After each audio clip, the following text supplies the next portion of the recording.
नमस्कारम गोविंद देव जी। नमस्कारम स्वामी जी, सद्गुरु जी नमस्कारम। महाराज। आपसे बात करके बहुत अच्छा लग रहा है। नमस्कारम। सच में मैं आज इतना प्रसन्न हूं कि सद्गुरु जैसे एक विश्व गुरु ने हमारा मार्गदर्शन करना स्वीकार किया है, और वो भी बहुत शॉर्ट नोटिस पर। मैं माफी चाहता हूं कि मुझे बहुत पहले ही आपसे अनुरोध करना चाहिए था, लेकिन यह आपकी कृपा है कि आपने इसे स्वीकार किया। मैं आपको प्रणाम करता हूं। मेरा आपको शत शत प्रणाम सद्गुरु जी। जब आप कृष्ण के कार्य को आगे बढ़ा रहे हैं तो मैं आपको ना कैसे कह सकता हूं। यह हमारे ऊपर आपकी कृपा है। आज जैसा कि भगवद गीता में कहा गया है, सद्विद्य प्रणिपातेन परिप्रश्नेन सेवया उपदेक्षन्ति ते ज्ञानम ज्ञानिनस्तत्वदर्शिनः। वे महान संत सिर्फ तभी आपका मार्गदर्शन करते हैं जब आप उनके चरण कमलों में अपना प्रणाम अर्पित करते हैं और कुछ सवाल पूछते हैं। हम पिछले 6 महीनों से इस कोविड काल के दौरान काम कर रहे हैं। वैसे तो हम इस उद्देश्य के लिए 46 साल से काम कर रहे हैं, लेकिन यह कभी ऑनलाइन नहीं था। लेकिन इस कोविड ने हमें ऑनलाइन आने पर मजबूर किया, और फिर चमत्कार हो गया। हम करीब 80 देशों तक पहुंच गए, और 1 लाख से ज्यादातर बच्चों ने, पर कुछ अभिभावकों ने भी भगवद गीता के 2 अध्यायों को कंठस्थ कर लिया है। यह उन निस्वार्थ कार्यकर्ताओं द्वारा किया गया है जिन्हें कोई भी पैसा नहीं दिया जाता। वे सब बिना वेतन के कार्यकर्ता हैं। वे कृष्ण भक्त हैं। वे सिर्फ कार्यकर्ता हैं, और इसे हम 11 भाषाओं में कर रहे हैं। और आज ईश्वर की कृपा है कि हमें आपके जैसा एक विश्व गुरु मिला है जो हमारा मार्गदर्शन करते हैं। शुरुआत में मैं एक चीज पूछना चाहता हूं। शुरुआत से ही हमने एक चीज पर जोर दिया है कि हम किसी भी भाषा में पढ़ सकते हैं, किसी भी अनुवाद में,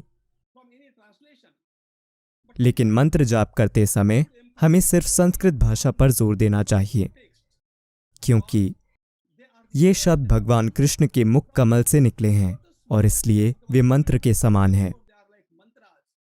और इसलिए गीता की सारी शिक्षा संस्कृत भाषा के माध्यम से ही दी जाती है। जहां तक मंत्रों की व्याख्या का सवाल है, हम सभी भाषाओं का प्रयोग करते हैं।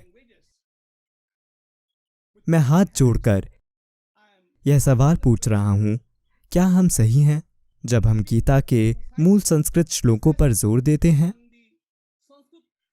Original Gita text.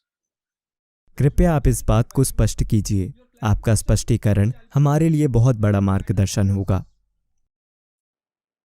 देखिए, ऐसे समय में जैसा कि आपने कहा कि महामारी फैली हुई है और कई देशों में दूसरी लहर, तीसरी लहर आ रही है, और यूएन एजेंसीज मानसिक रोग महामारी, आत्महत्या की महामारी की भविष्यवाणी कर रही हैं। बड़ी तादाद में लोग आत्महत्या कर रहे हैं। उदाहरण के लिए, वर्ष 2020 में जापान में आत्महत्या करने वाले लोगों की संख्या कोविड संक्रमण से मरने वाले लोगों से ज्यादा थी।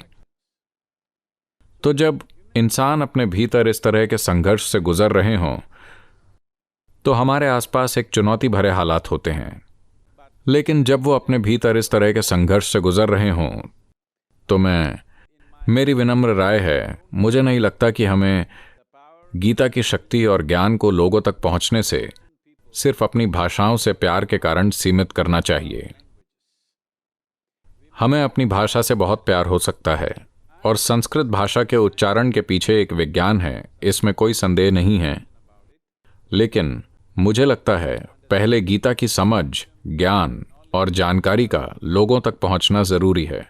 मंत्रोच्चारण क्योंकि जप का अर्थ है सांस्कृतिक रूप से लोगों को हमारी जीवन शैली में बदलना। मुझे नहीं लगता कि हमें उसे थोपना चाहिए। जो लोग इच्छुक हैं हमें उनको निश्चित रूप से प्रोत्साहित करना चाहिए, लेकिन हमें उसे अनिवार्य नहीं बनाना चाहिए, क्योंकि ये बहुत बहुत महत्वपूर्ण है कि ये ज्ञान फैले। मैं ये इसलिए कह रहा हूं कि देखिए, दुनिया में कई तरह की विश्वास प्रणालियां और फिलॉसफी हैं, लेकिन मेरी राय में मैं साफ साफ ये देखता हूं कि लोगों की अगली पीढ़ी के लिए भारत में चीजों को देखने का हमारा नजरिया ये है कि हम ईश्वर को अपने लिए एक शक्ति के रूप में देखते हैं, ताकि हम खुद को ऊंचा उठा सकें और अपने चरम पर कार्य कर सकें। कृष्ण की शिक्षा का सबसे महत्वपूर्ण पहलू है, मैं खुद संस्कृत पढ़ या बोल नहीं सकता, मैं एक अज्ञानी व्यक्ति हूं। आप लोगों के सामने आप सभी विद्वान हैं, तो मैं इससे सीमित रह जाऊंगा। तो मेरी राय में मेरे लिए गीता का सबसे अहम पहलू है विश्व रूप दर्शन, जो कृष्ण ने अर्जुन को कराया। उन्होंने जो भी कहा उसमें जितना भी ज्ञान था, उसके बावजूद अर्जुन सवाल पूछते ही रहे थे, क्योंकि ये मानव मन की प्रकृति है। वो और शंकाएं रखता रहेगा और कहीं ना कहीं ज्यादा से ज्यादा कमियां ढूंढता रहेगा। लेकिन जैसे ही उन्होंने दिखाया कि वो कौन है, अपनी समावेशी प्रकृति के संदर्भ में किस तरह पूरा अस्तित्व उनका एक हिस्सा है, और उन्होंने ये इसलिए दिखाया क्योंकि वो अर्जुन और दुनिया में हर किसी को ये बताना चाहते हैं कि आपकी प्रकृति भी यही है। अगर आप इच्छुक हैं, अगर आप अपने अस्तित्व के आयाम को खोलते हैं, तो आप हर चीज को स्वयं के रूप में अनुभव कर सकते हैं। मेरे लिए सिर्फ यही चीज मेरे मार्गदर्शन का स्रोत रही है कि आखिरकार योग शब्द का अर्थ होता है जुड़ना। मेरे लिए योग की चरम अभिव्यक्ति हैं कृष्ण, क्योंकि उन्होंने उसे दर्शाया। पूरी शिक्षा का सबसे महत्वपूर्ण पहलू यह है कि वो अर्जुन को दिखा पाए कि सारा ब्रह्मांड, चाहे वो पौधे हों, पशु, ये वो ग्रह, सब कुछ मेरा एक हिस्सा है, क्योंकि यही मानव चेतना की प्रकृति है। मानव चेतना का ऊपर उठना या मानव चेतना का उत्थान बहुत बहुत महत्वपूर्ण है, क्योंकि नैतिकता, नैतिक मूल्य, सदाचार, ये सब हमारे साथ तभी होते हैं जब चीजें सही चल रही हों। जब संकट होता है या जब मृत्यु हमारे सामने लटकी होती है, तो सिर्फ एक ही चीज जो हमें उससे परे ले जाती है, वो वाकई मानव चेतना है, जो सर्व समावेशी है, और कृष्ण मेरे लिए उसी के प्रतीक हैं। तो उस संदर्भ में इसे ज्यादा से ज्यादा लोगों तक पहुंचना चाहिए। जो भी चीज इसकी पहुंच में अवरोध पैदा करती है, उसे हटा दिया जाना चाहिए। जैसा कि आपने कहा, ये ऑनलाइन चीज एक चमत्कार रही है कि जो आप आमने सामने नहीं कर सकते, अचानक अब अगर आप शारीरिक रूप से 10 लोगों तक पहुंच सकते हैं, अब आप ऑनलाइन 1000 लोगों तक पहुंच रहे हैं। लेकिन इसे कई गुना बढ़ाया जा सकता है अगर आप इसका अनुवाद दुनिया की 30 अलग अलग भाषाओं में कर देते हैं, तो आप अरबों लोगों तक पहुंच सकते हैं। और मेरे लिए ये ज्यादा महत्वपूर्ण है बजाय भाषा पर जोर देने के। भाषा में अपनी शक्ति होती है, भाषा का अपना महत्व होता है, लेकिन सबसे बढ़कर सभी लोगों का यह समझना कि होने का एक सार्वभौमिक तरीका है, मेरे लिए यह भाषा से ज्यादा महत्वपूर्ण है। हम इस सलाह को निश्चित रूप से मानेंगे और ज्यादा से ज्यादा लोगों तक पहुंचने की कोशिश करेंगे। and try to reach utmost people. क्या मैं एक और सवाल पूछ सकता हूं? जी हाँ।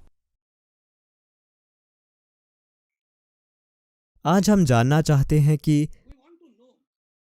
दुनिया भर के युवाओं के लिए भगवत गीता का सबसे जरूरी संदेश क्या हो सकता है? From Bhagavad Gita, अगर हम किसी चीज को संदेश के रूप में देखना चाहते हैं, तो मेरे हिसाब से सबसे महत्वपूर्ण संदेश न सिर्फ गीता का बल्कि कृष्ण के संपूर्ण जीवन का ये है कि देखिए, कई मायनों में उनका जीवन संघर्ष से भरा हुआ है। बहुत सारे युद्ध हैं, लड़ाइयां हैं, ऐसे लोग हैं जिनके इरादे और काम बहुत ही ज्यादा बुरे हैं। तो उनका जीवन कई मायनों में संघर्षों और चुनौतियों से भरा हुआ है। महामारी की हमारी चुनौती उन चुनौतियों के मुकाबले कुछ भी नहीं है जिनका सामना उन्होंने अपने जीवन में किया। तो हालांकि बाकी सभी पांडव, कौरव और दूसरे लोग जो इस नाटक में शामिल हैं, उन सभी ने काफी कष्ट झेला, या तो गुस्से या नफरत या पीड़ा या शर्म के कारण।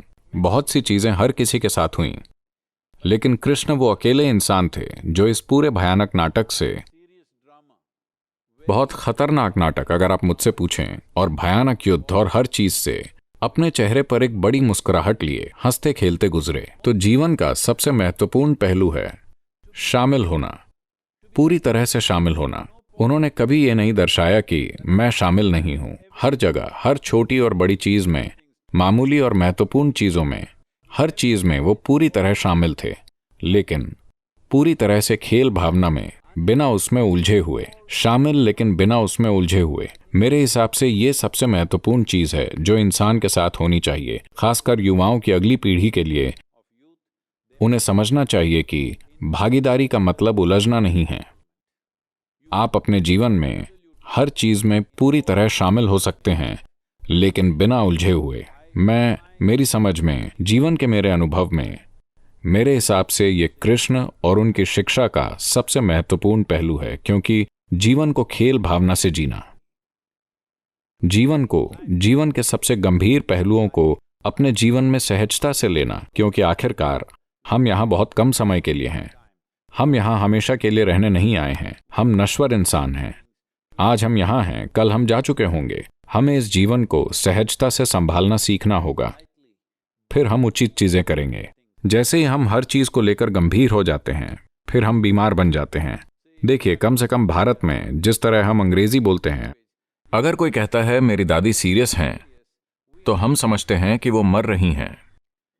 तो अगर लोग गंभीर हो गए हैं, तो उन्हें समझना चाहिए कि वो जीवन से मौत की तरफ बढ़ रहे हैं। मेरे हिसाब से कृष्ण के संदेश का सबसे महत्वपूर्ण पहलू यह है कि ये जीवन और जीवन है। इस उत्तर को सुनकर मुझे याद आता है कि हमारे सद्गुरु महाराज खुद इसका एक उदाहरण है। मेरे मन में हमेशा से सद्गुरु जी के लिए बहुत सम्मान रहा है, सदगुरु जी, लेकिन वो अपने चरम पर पहुंच गया जब मुझे पता चला कि उन्होंने तमिलनाडु में हिंदू मंदिरों को मुक्त करने के लिए आंदोलन शुरू किया है। आज वे पूरे आंदोलन में शामिल हैं। हम आपको भरोसा दिलाते हैं कि हम सब आपके साथ हैं और हम पूरे भारत के लिए यह आंदोलन शुरू करने का फैसला करते हैं। लेकिन इस समय मुझे यह याद आता है कि सद्गुरु जी इस आंदोलन में शामिल हैं, लेकिन इसमें उलझे हुए नहीं हैं, और इसलिए वे हमारे लिए, हमारे सामने एक मिसाल कायम कर रहे हैं कि जीवन को कैसे जीना है। यह दुनिया भर के युवाओं के लिए एक महत्वपूर्ण संदेश है। ये एक बहुत महत्वपूर्ण चीज है, क्योंकि देखिए, इस देश का बुनियादी ढांचा जिसने हिंदू जीवन शैली को जीवित रखा है, क्योंकि हिंदू जीवन शैली कहीं किसी एक प्रमुख व्यक्ति के द्वारा नहीं चलाई जा रही है। कोई एक विश्वास प्रणाली नहीं है, कोई एकमात्र किताब नहीं है, कोई एकमात्र सिद्धांत नहीं है। हर चीज को सुना जाता है और हर चीज को महत्व और सम्मान दिया जाता है। बहुत सी आध्यात्मिक प्रक्रियाएं हैं, उन सभी का सम्मान किया जाता है। कर्म, ज्ञान, क्रिया, भक्ति, सब कुछ एक ही मंच पर। हम एक को दूसरे से श्रेष्ठ बताकर उन्हें अलग नहीं कर रहे हैं, लेकिन अलग अलग समय पर अलग अलग चीजें मानव विकास में महत्वपूर्ण हो सकती हैं। इतिहास और समय के अलग अलग दौर में कुछ चीजें दूसरी से ज्यादा अहम हो जाती हैं, ये एक अलग बात है। लेकिन हमने कभी नहीं सोचा कि ये मार्ग उस मार्ग से ज्यादा श्रेष्ठ है, वो मार्ग इस मार्ग से ज्यादा श्रेष्ठ है। तो इस संदर्भ में मंदिर प्रणाली एक मुख्य संरचना थी, जहां कोई कभी प्रार्थना नहीं करवाता था या शिक्षा नहीं देता था, बल्कि लोग वहां उस ऊर्जा को आत्मसात करने जाते थे। हम मंदिर पूजा करने नहीं, बल्कि दर्शन करने जाते हैं। हम देखना चाहते हैं और उस दिव्य छवि को अपने दिल में उतार कर बाहर आना चाहते हैं। हम वहां पूजा करने नहीं जा रहे, हम वहां भगवान के सामने अर्जी डालने नहीं जा रहे। उन्हें हमसे बात करना जरूरी नहीं है, वो मौन है, लेकिन हम उनकी छवि को अपने दिल में उतारना चाहते हैं। हिंदू मंदिर की यही प्रकृति है, लेकिन इसे एक जीवंत छवि बनाए रखने, मूर्ति को जीवंत रखने के लिए कई सारी प्रक्रियाएं हैं। जब ये प्रक्रियाएं ऐसे लोगों द्वारा की जाती हैं जो उसमें शामिल नहीं हैं, जो सिर्फ सरकारी कर्मचारी हैं, तो ये प्रक्रियाएं मर रही हैं। जैसा कि सरकार ने स्वीकार किया है कि 12,000 से ज्यादा मंदिरों में कोई पूजा नहीं हो रही है, यहां तक कि एक भी पूजा नहीं हो रही है। 37,000 मंदिरों की आय 10,000 रुपये सालाना से भी कम है, और 34,000 मंदिरों में सिर्फ एक ही आदमी मंदिर में पूजा करता है, वही उसका रख रखाव, सुरक्षा सब करता है, सिर्फ एक आदमी, और उसे 1,500 रुपये दिए जाते हैं, 30 रुपये रोजाना, ऐसा ही कुछ। तो जब ऐसी स्थिति है, मुझे लगता है कि भक्तों को इसका भार संभालना चाहिए, लेकिन इसके लिए हर किसी को साथ आना होगा। मैं कह रहा हूं कि मुझे काफी बुरा भला सुनने को मिल रहा है, और वो मेरी माँ तक को नहीं छोड़ रहे। वो हर चीज को बुरा भला कह रहे हैं, और दुर्भाग्य से मैं देखता हूं कि बहुत से परम भक्तों, सच्चे भक्तों को भी कुछ निहित स्वार्थों द्वारा गुमराह किया जा रहा है, और ढेर सारी प्रतिक्रियाएं हुई हैं। ये बहुत महत्वपूर्ण है कि हम एकजुट होकर सामने आए, एक दूसरे के खिलाफ नहीं, क्योंकि अतीत में हमें इसकी भारी कीमत चुकानी पड़ी है। अतीत में विदेशी आक्रमणों और कब्जों की वजह से हमने बड़ी कीमत चुकाई है।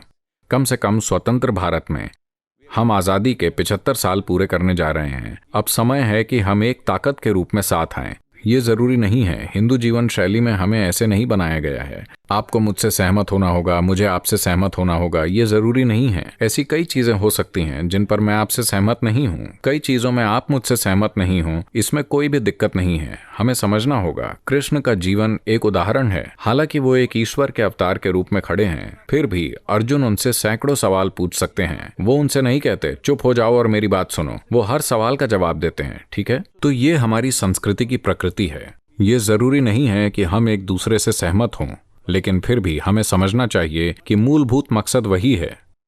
तो हमें अलग अलग दिशाओं में नहीं जाना चाहिए, जो दुर्भाग्य से देश में हो रहा है। मैं उम्मीद करता हूं कि हम होश में आएंगे और एक होकर काम करेंगे, क्योंकि देश की इंसानी आबादियों का आंकड़ा इस तरह बदल रहा है कि इस समय मैं मेरी संस्कृति आपकी संस्कृति के अर्थों में भी नहीं सोच रहा। मैं ये देख रहा हूं कि ये एकमात्र संस्कृति है जो सच की खोज करने देती है। बाकी हर जगह सब कुछ लिखा हुआ है, या तो आप उस पर विश्वास करें या आप जान से गए, इस तरह का नजरिया है। यहाँ अगर भगवान खुद आ जाएं तो भी हम उससे सवाल कर सकते हैं, और कहाँ ऐसा संभव है कि आप भगवान से सवाल कर सकें? आप भगवान से 100 सवाल पूछ सकते हैं, ऐसा और कहाँ संभव है? यही इकलौती संस्कृति है। तो मैं कह रहा हूं कि भावी पीढ़ियों के लिए सिर्फ एक चीज, सिर्फ और सिर्फ एक चीज जो दुनिया के सभी युवाओं के लिए महत्वपूर्ण होगी, वो है ये हिंदू जीवन शैली। एक धर्म के रूप में नहीं, यूं नहीं कि आप मेरी संस्कृति को अपनाइए, उस तरह नहीं, बल्कि एक सीख की तरह, एक मार्गदर्शन की तरह। दुनिया में कोई दूसरा मार्गदर्शन नहीं है जो सर्वव्यापी और समावेशी है। हम इसे सर्वव्यापी और समावेशी बनाए रखें। इसे आप बनाम मैं न बनने दें, क्योंकि आप बनाम मैं है ही नहीं। आप एक पत्थर की पूजा कर सकते हैं और मैं एक पेड़ की, लेकिन दोनों भक्त हैं। यही हमारी संस्कृति की प्रकृति है, हमें इसे ऐसे ही रखना चाहिए। हाँ सतगुरु जी, हमारी भारतीय संस्कृति ने हमेशा कहा है वासुदेव कुटुंबकम, पूरी दुनिया एक ही परिवार है, और इसलिए किसी पर कुछ भी थोपा नहीं जाता। हर कोई अपना मार्ग चुन सकता है। अब हमने आपसे यह ज्ञान पाया है कि हम मंदिर सिर्फ पूजा करने के लिए नहीं जाते, हम वहां अपनी बैटरी चार्ज करने के लिए जाते हैं। For getting our batteries charged. यह एक बिल्कुल नया कॉन्सेप्ट है पूरी तरह से, और इसलिए हम आभारी हैं। और लोग शायद बुरी बातें कहें या कुछ भी बोलें, लेकिन हम सभी आपके अनुयायी हैं, और आप इस देश, इस राष्ट्र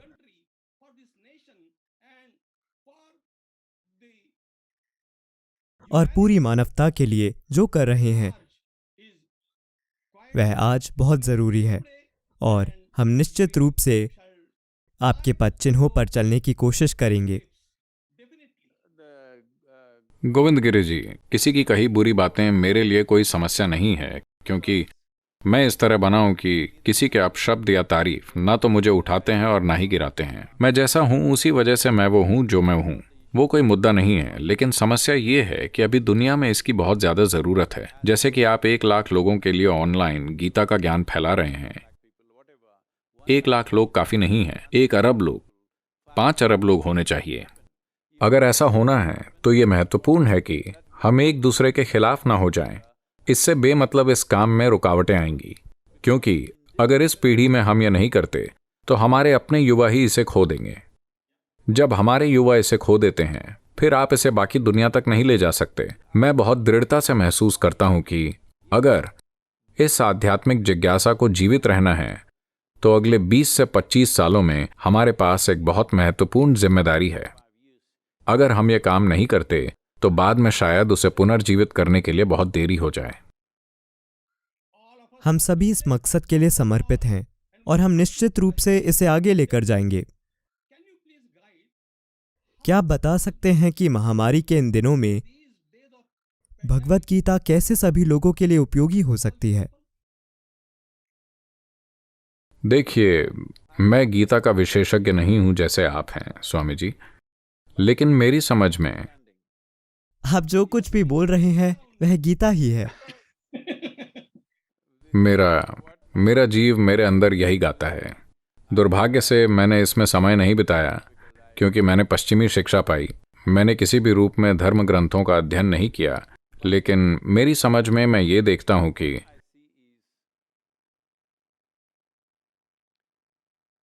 जब आप कहते हैं गीता, तो हम किसी और के गाए गीत की बात नहीं कर रहे। हम उस गीत की बात कर रहे हैं जो हमारी आत्मा गाती है।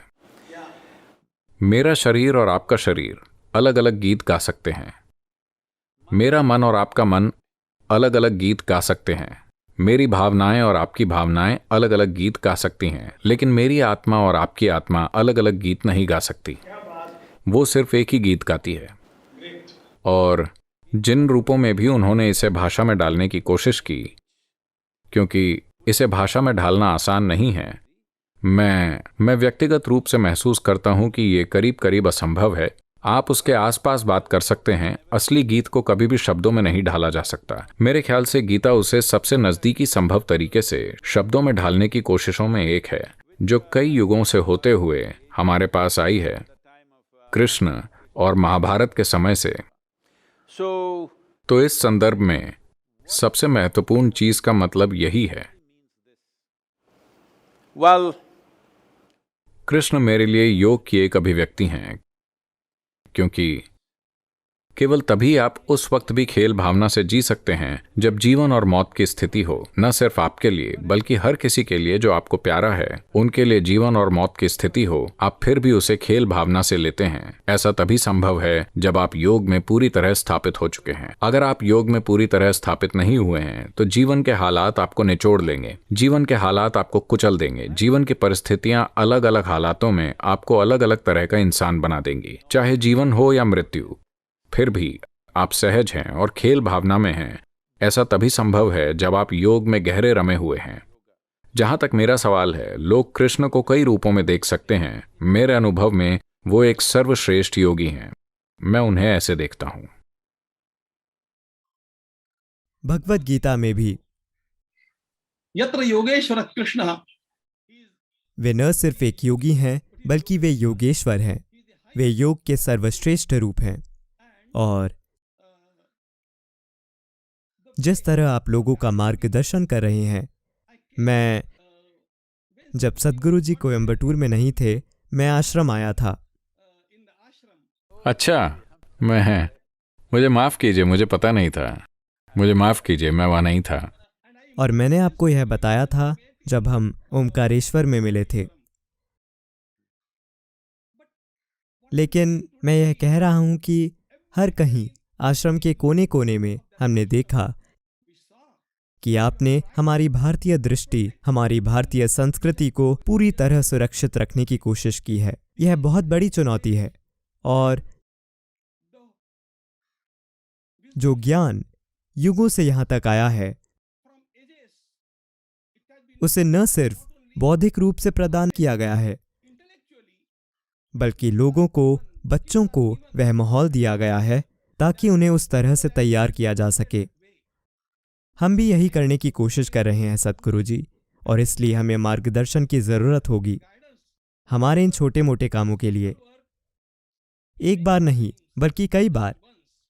आज हम आपके बहुत बहुत आभारी हैं कि आपने हमें इतना समय दिया और हम पर अपनी कृपा बरसाई। लेकिन अब भी हम प्यासे हैं।